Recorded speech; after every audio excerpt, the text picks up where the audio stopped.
Hello, everybody, and welcome to the Great America Show. It's great to have you with us on this Friday night in America. We are back from Washington, D.C., and boy, do we have a good interview for you tonight. I sat down with House Judiciary Chairman Jim Jordan. We're going to have that interview for you in just a few moments. It was sort of a slow news week, right? So we'll try to get through this episode briefly. Being facetious, of course, we're going to get to the whole Elon drama and all of that good stuff just shortly. But we've got some breaking news for you tonight. Kilmar Abrego Garcia, you know, the criminal who was deported to El Salvador, that the Democrats went down to try to save him and bring him back. Senator Chris Van Hollen went down, had some margaritas. They tried to go to CCOT to break him out of prison. Well, we've got some good news. The Democrats are getting their wish. He's coming back to America. But he's probably going to wish he's not. Take a listen to Attorney General Pam Bondi today announcing why he's being brought back to America.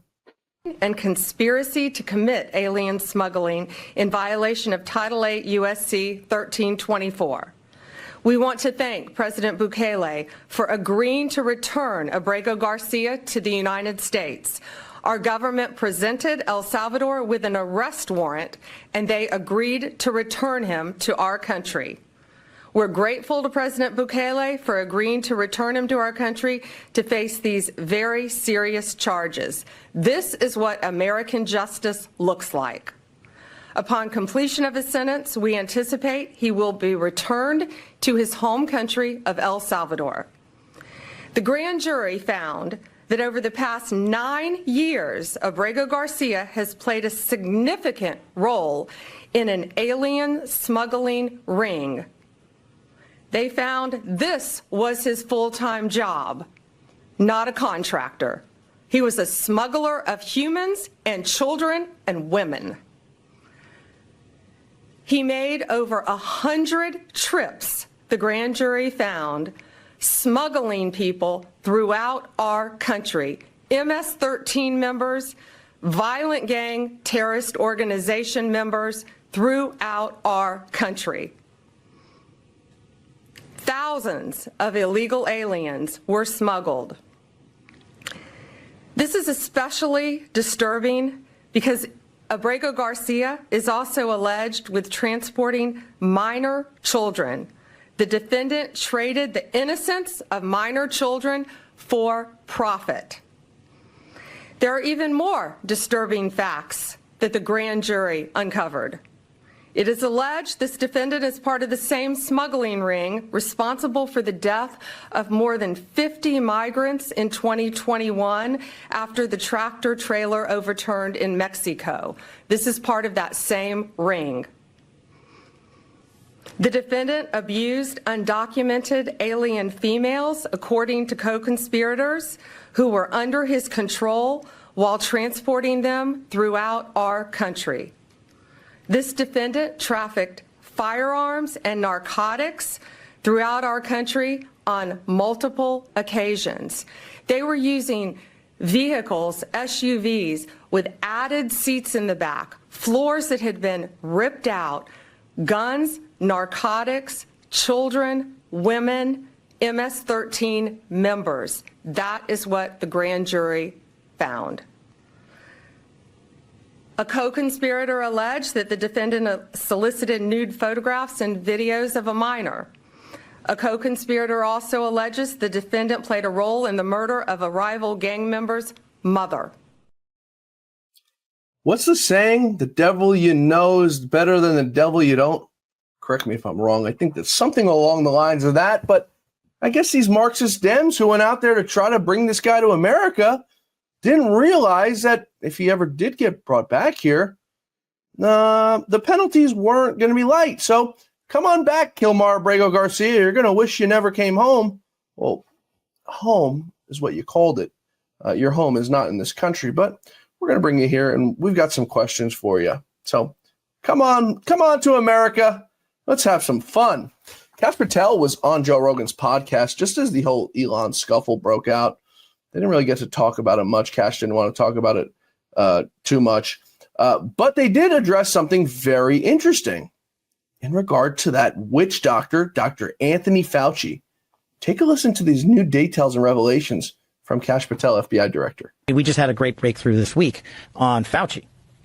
So Senator Rand Paul, Senator Kennedy, and I hate naming names because I always forget people, are doing a great job with us on COVID origins. And we've got multiple investigations open on that.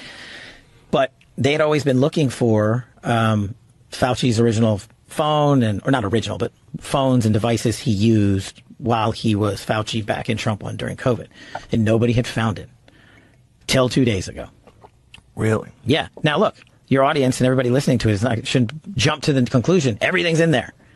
We'll look at it. We'll pull it. We'll rip it, as we say. And maybe it's deleted. Maybe it's not. But at least we found it. And at least now we can tell the American people we've been looking, because it is of public importance to figure out, did that guy lie? Did he intentionally mislead the world and cause countless deaths? We owe those answers to the American people. And the best evidence ever is always the people's evidence who created it. And so now we're going to go and exploit those hard drives. But I think a victory for the American people that we broke with Congress is that we did find it. We're not done. We're still looking, and we're on the case. The difference between, as you can tell, Kash Patel and AG Pam Bondi. Pam Bondi came out and said the Epstein files were on her desk. They were coming out next week. Kash was more reserved and said, we found this phone. We don't know what's on it. We'll let you know what's on it. Give us some time.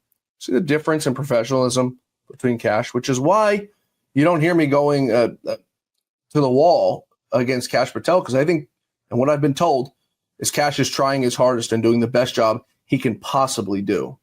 For Pam Bondi, after my meetings in Washington over this past week, I have even less confidence in her than I've had even before. And I'm not the only one. A lot of people are concerned about Pam Bondi, and if she can do her job, we'll leave it at that. So on to the little Elon scuffle.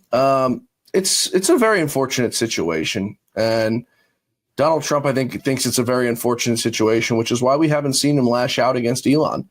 I think Elon is crying out for help right now. I think he's seriously troubled.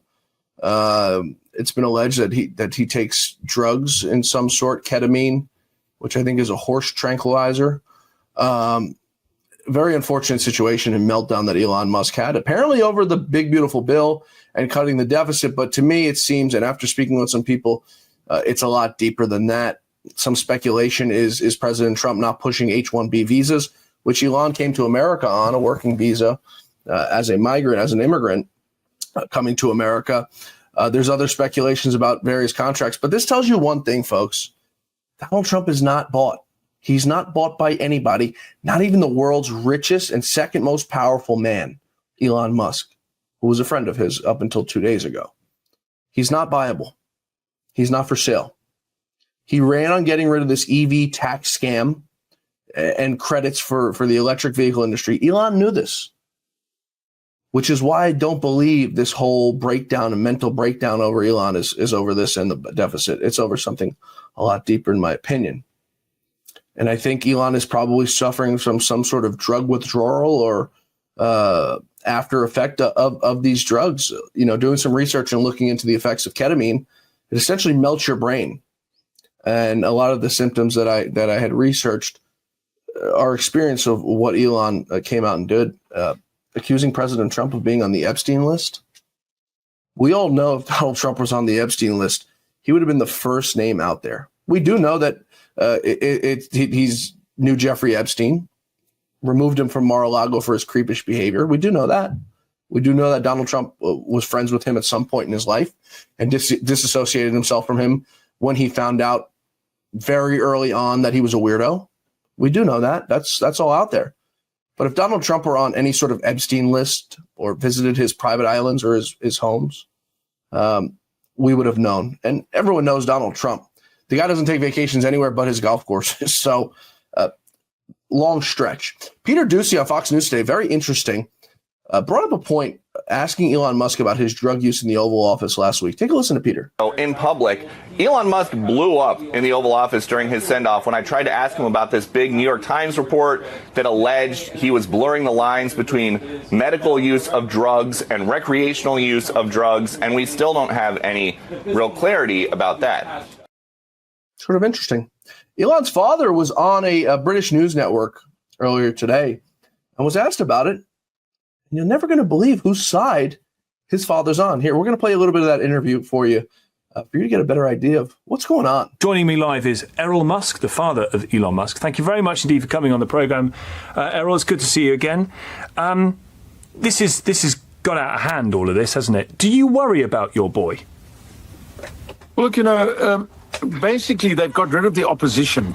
And so now it's the alphas trying to sort themselves out. That's all I can imagine. I'm not very happy with what I'm reading. It just doesn't make any sense to me. It makes no sense at all. Which bits are you unhappy about, sir? I don't know why this has happened, or it just simply makes no sense. I just know that, they got rid of the opposition. They're now looking at, carrying on fighting between each other. I don't know. It makes no sense to me. But I know that Elon was upset about putting bribes into the bill to bribe, more or less bribe Democrat congressmen and senators to support the bill. And it's sort of against his principles to do that. He feels he shouldn't be doing that. But it also, on the other hand, if you don't do that, Trump's bill doesn't get passed. Yeah, it also removes some of the subsidies that some of his companies were receiving. So I can see it in his business interest didn't make particular sense, which might also play into that. But I come back to the point about where this is headed. And indeed, Mr. Musk, dare I say it, some of the commentary and questions that have been asked about your son's drug taking or reported drug taking. Oh, no, that's nonsense. That's absolute nonsense. You've never known him to No, he can't even take it. He's not even a drinker, let alone drug taker. No. Do you worry about his health? Because the President of the United States has said that your boy has, quotes, lost his mind. Do you worry about him? Well, the problem is Elon is not a politician. Politics is, as I've described it to people, it's a deep swimming pool with no bottom and no sides. No matter who you are, Winston Churchill or whoever you are, you never reach the side, you never succeed, you never conquer it.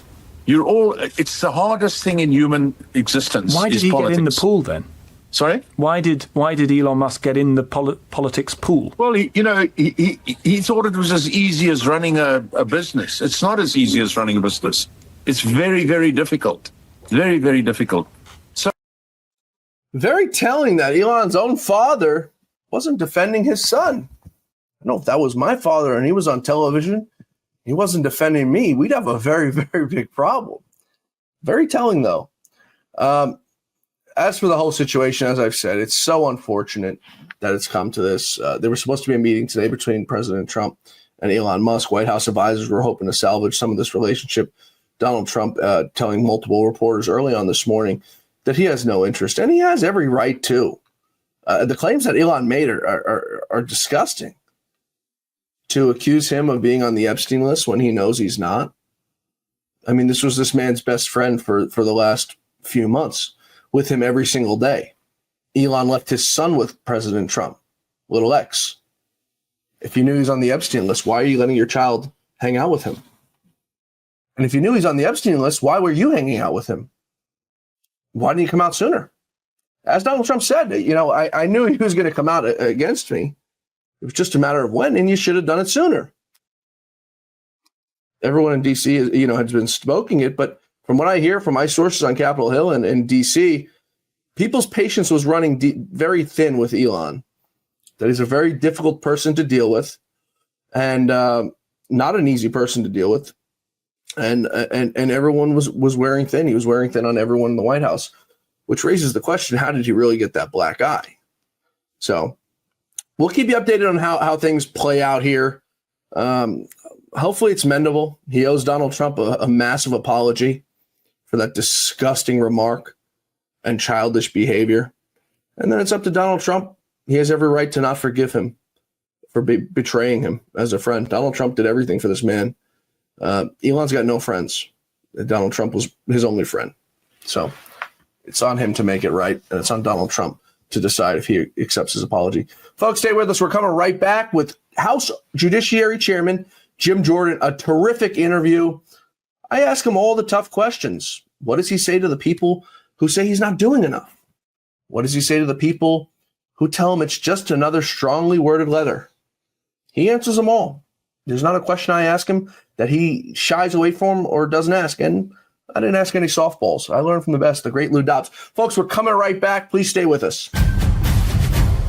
You're still looking good. I'm still feeling good. You know, I've got all your MyPillow products. Mattress topper, bed sheets, MyPillows, towels, slippers, blankets. I'm interrupting this commercial to do something I've never done before. Get 2 MyPillows absolutely free on orders of $100 or more. I can't do this forever, so get on board with this great sale today. Our best-selling 6-piece bath towel sets or kitchen towel sets, just $29.98. Our famous standard MyPillows only $14.98. Queens $18.98. King size only $1 more. Body pillows $29.98. Multi-use MyPillow 2.0s with pillowcase $9.98. Save $40 on our Spring Percale and Giza Dream bedsheet sets. Any size, any color. So go to MyPillow.com or call that number on your screen. Use your promo code to save up to 80% on all MyPillow products.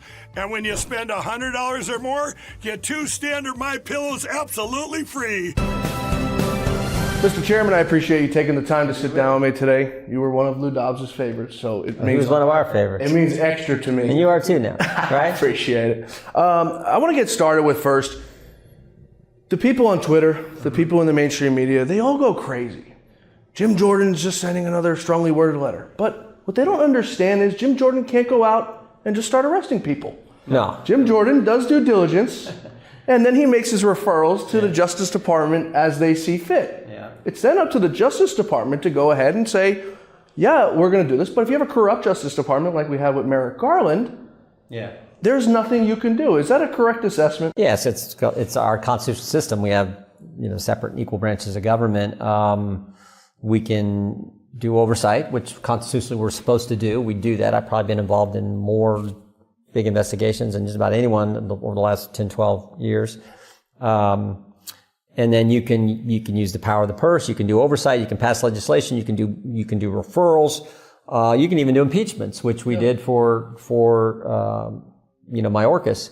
But in the end, you can't indict anybody. Only the Justice Department can. Now, the good news is, in this administration, with Pam Bondi, Todd Blanche, Emil Bove, the people running the Justice Department, and Cash and Dan running the FBI, it's night and day compared to Garland and Wray.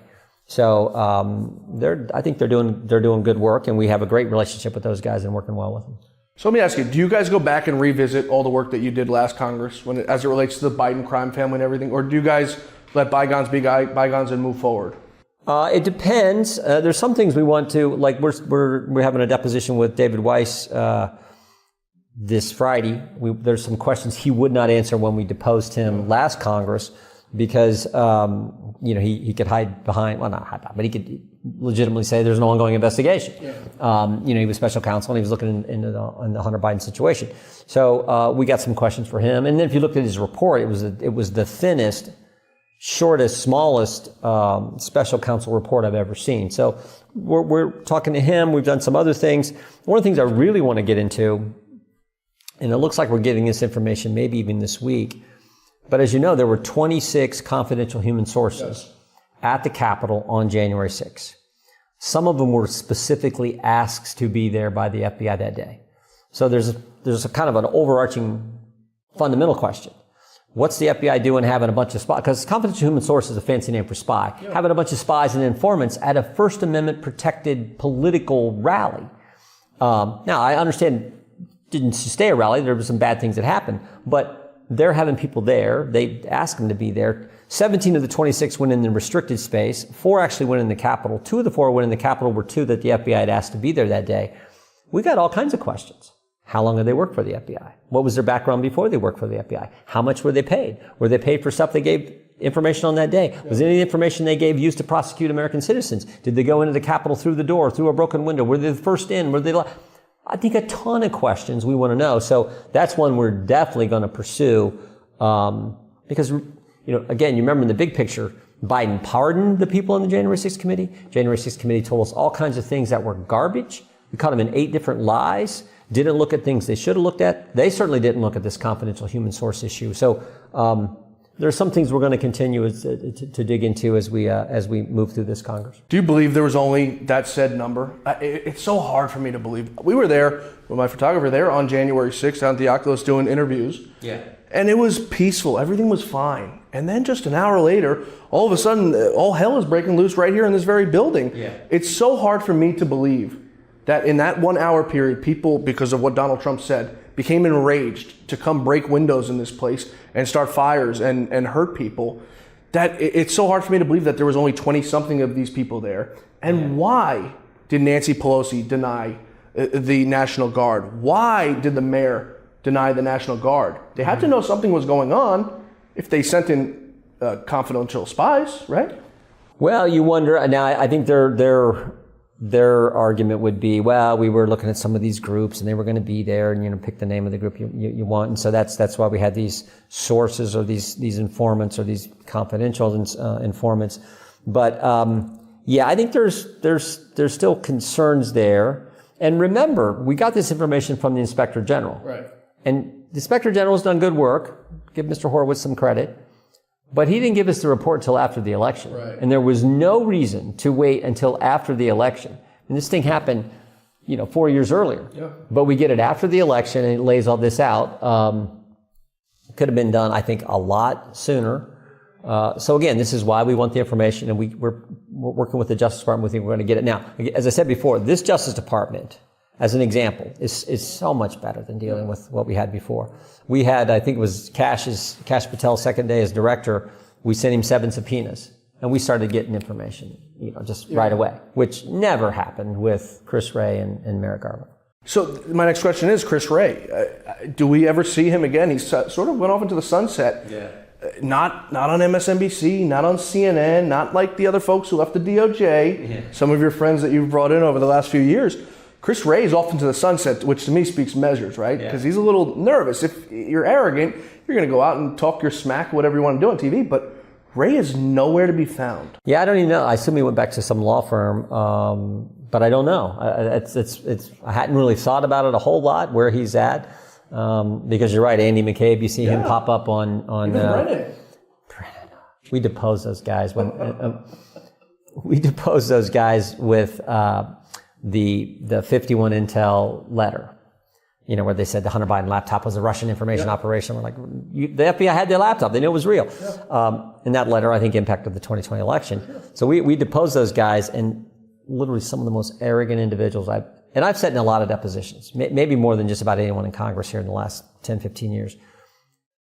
They were sort of in the same category as Comey and McCabe, just with their, how dare you hillbillies from flyover country question. Remember when Strzok was, one of the text messages that Strzok sent to Lisa Page. 99-1 or something? Those two. But the disdain they have for us. He said in one of his text messages, I'm in the Northern Virginia Walmart and I can smell the Trump supporters, because they're so much better than us, like country folk from flyover country. I'd argue if you've ever been to a Starbucks. So anyway, there's these Brennan, and you mentioned his name, it just made me think about that. Brennan and Clapper, and then why are they so untouchable though? Well, we brought him in. They weren't so untouchable. We brought him in for a deposition, and they were like, "How dare you? I was, ODNI director and CIA and all these things that they ran." So they were, their arrogance was there, and we got them to come in and answer the questions. Of course, they said, "Well, we didn't know. We thought." And they had a couple words in that letter that they kind of could point to, but we just got to keep digging. And our job is to get the facts out there, do legislation if we can. You do the oversight to inform us on what may need to happen with legislation, and then frankly use the appropriation process where we can to make sure we're getting these agencies actually serving the public, not being weaponized against the very taxpayers they're supposed to serve. Going back real quickly before we go on to the next thing, Hunter Biden, he was pardoned all the way back to 2014, which for me doesn't really make much sense, right? He allegedly was pardoned for whatever the Republicans, what you guys were going after him for, right? There wasn't criminal acts though, but he was pardoned back to 2014 along with his brothers. What do you think could have possibly happened in that 4 years, or that 6 years rather, from 2014 to 2020 when his father became vice president of the United States? Yeah, you know what the That was to cover the Burisma years. And I always thought this was the key thing in the, when we were looking at the impeachment inquiry in the last Congress was when he gets put on the, Hunter Biden, I always say there were like some key facts here. Hunter Biden gets put on the board of Burisma. He's not qualified to go on the board. We know he's not qualified because he told us. He told us in a CBS interview, told the whole country. His father then gets asked by the key people who run Burisma, Hunter Biden gets asked, can you weigh in with your dad and help us with the pressure under from the prosecutor? And then a few days later, Joe Biden goes to Ukraine and gives a speech and then says to the folks in Ukraine, fire the prosecutor, you're not getting the loan guarantee money from the U.S. So, and then they fired the guy. So, like, that was, I always thought, the heart of the issue. Taking specific action as a vice president of the United States that benefits the company your son sits on the board of, and he's not qualified to sit on the board. Not my words, his words. And so this pardon goes all the way back to that. And I think that's why they did it. Because remember, David Weiss let that go. Yeah. He let the statute of limitations run, didn't prosecute on the Burisma and the tax money Hunter owed from the money he was getting from Burisma. So, I think that's why they did it. Quid pro quo, that sounds like the exact definition to me, but Donald Trump's the one who did the quid pro quo. The gaslighting's unbelievable. Yeah. Rogue judges, I mean, they're running rampant throughout this entire city, doing everything they could to stop the America First agenda, but they're also hurting the American people and all the nonsense they're doing. They're delaying tactics and then just getting struck down by the Supreme Court. I think Donald Trump's got almost an impeccable record right now in the appeals court for just about everything.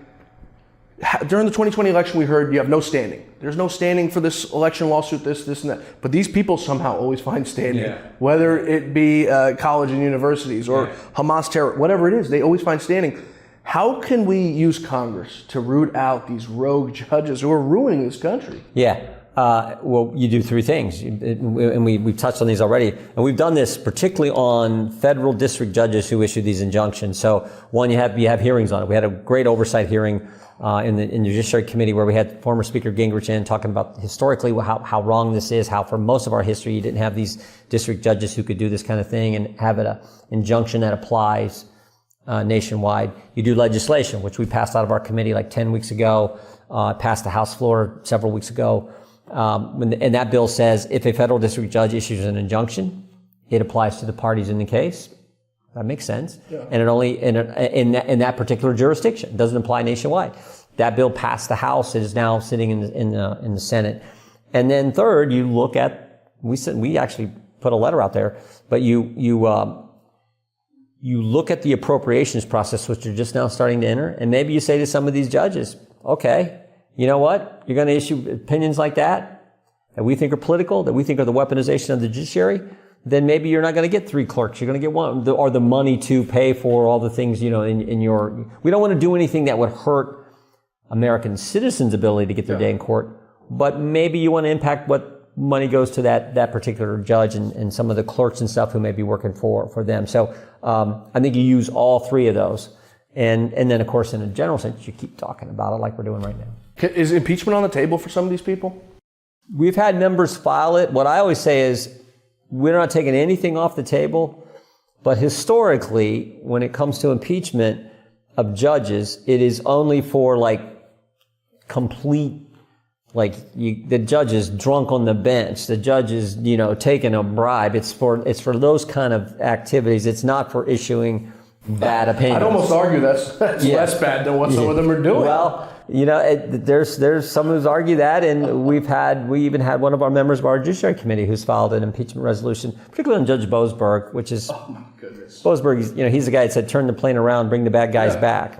Really? Put them in your house. Yeah, they bring the bad guys back like this. This guy was a terrorist organization, illegal migrant, and you wanted to turn the plane around and come back here, and most Americans are like, that's pretty crazy. But somehow the Democrats still get support. It makes no sense to me. Before we wrap up, I want to get to the work that you're doing on these rogue college campuses. I mean, anti-Semitism is running rampant, and indoctrination at the highest levels, these woke ideologies, it's been running free for the last 4 years. Donald Trump's now in power. How do we rein in the power from the Harvards, the Columbias of the world? Yeah, you keep doing the oversight we're doing.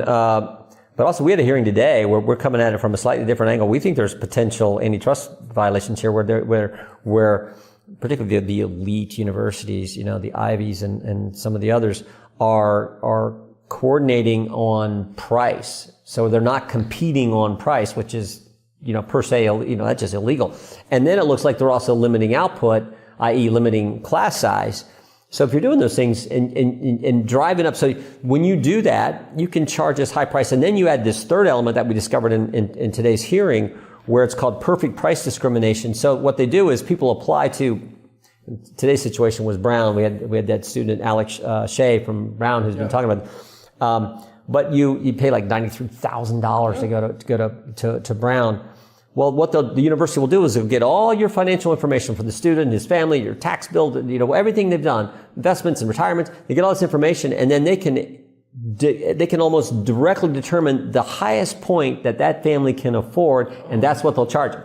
So you get no competition on price amongst the so collusion on price, perfect price discrimination, and limited output, which again, from an economic standpoint, you cannot. That is anti-competitive, which is wrong. So, and we had one of the antitrust expert lawyers there today talking about it as well. So we're looking at it from that angle. And the interesting thing was too, these universities, when someone tries to point it out, like Alex Shea, he said 7,000 students paying $93,000 in tuition. Where's all that money going? Yeah. So he sent an email to all the administrators. He found out there were 3,805 administrators.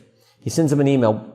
What do you do all day? What do you do all day? We've got 93,000 in tuition for a little over 7,000 undergrads. That's like $700 million a year coming into Brown. Where's all the money going for these administrators? Okay, what are they doing all day? And then what happened? They didn't get back and give him information. They investigated him. And they investigated him in the Brown Spectator, the newspaper on campus. So this is how bad the left is. So again, just keeping the pressure up what the Trump administration is doing. And you couple all with that, with the situation of Brown with all the anti-Semitic stuff going on. It's just how bad it is. So I appreciate what the president's doing. Yeah, you guys are all doing a terrific job. And I mean, the last Congress too, you guys did terrific. But, at the end of the day, you're up against a brick wall when you have a Department of Justice that's just corrupt as hell. Before we wrap up, I want to give you the chance for the last word. Like I said, I really appreciate you taking the time to join us. Your vision for this Congress moving forward, looking forward to 2026, a lot at stake. Yeah. If we lose 2026, I'll bet you $20 right now Donald Trump gets impeached. Yeah, Donald Trump gets impeached. They investigate the heck out of him. They investigate Elon Musk. They do it. I mean, who knows? There's a reason the Democrats, in my judgment, said we're going to kick Jerry Nadler to the curb and we're going to bring in Jamie Raskin, because if in fact they could win, they'll run the investigations and he'll be their point person, much like Adam Schiff was a few Congresses back. So, but for us to win, we just got to, you got to work hard. I learned a long time ago, hard work doesn't guarantee success, but it sure improves your chances. Yeah. So we got to work hard. We got a good team from the speaker on down, everyone working hard. Second, we just got to point out that we're the party of common sense. They're the party of crazy. Yeah. Remember when Sarah Huckabee Sanders said a few years ago in her response to Joe Biden's State of the Union, she said the divide in America today is normal versus crazy. Yeah. And we're the party of normal, or as President Trump always says, we're the party of common sense. They're the party of defund the police, not have a border, men against women in sports, let Chinese spy balloons fly clear across the country, then shoot them down. I'm just, like I said before. With a $250,000 sidewinder missile. Yeah, I'm just like a country boy from Ohio. I think I'd have shot it down before it went across the country, right? I know Trump would have, right? So it just we're the party of normal. And I think the country's figured that out. We just got to keep talking about that. I always say the left has a template they follow. The left will tell a lie. Mainstream media will report the lie. Big tech will amplify the lie. And then when you tell the truth, they call you a racist. Yeah. Or something else. And they'll attack you and they'll come at you and they'll make something up and lie about you. Pretty soon your position is proven accurate. But by that point, they're on to the next lie. Yep. And they repeat the process. But the country figured out on November 5th that that's all BS. And we're going to go with the common sense party, the Republican Party, and get away from this craziness. Chairman Jordan, Godspeed. I appreciate you taking the time once again. Thank you. An honor, sir. Thanks, everybody, for being with us today here on The Great America Show. We'll hope to see you back here on Monday for The Great America Show, where our quest for truth, justice, and the American way continues. We're going to be joined by Congresswoman Nancy Mace, a terrific discussion upcoming on everything going on inside of Washington, D.C. We also are having Mark Mitchell, Rasmussen, lead pollster for Rasmussen. We've got a new poll that the Great America Show has sponsored on mental health. You're not going to want to miss it. Monday evening here on the Great America Show. Folks, have a great weekend. We'll see you back here Monday. Until then, may God bless you. May God bless America, and may God bless the great Lou Dobbs. Good night from New York, folks. We'll see you on Monday.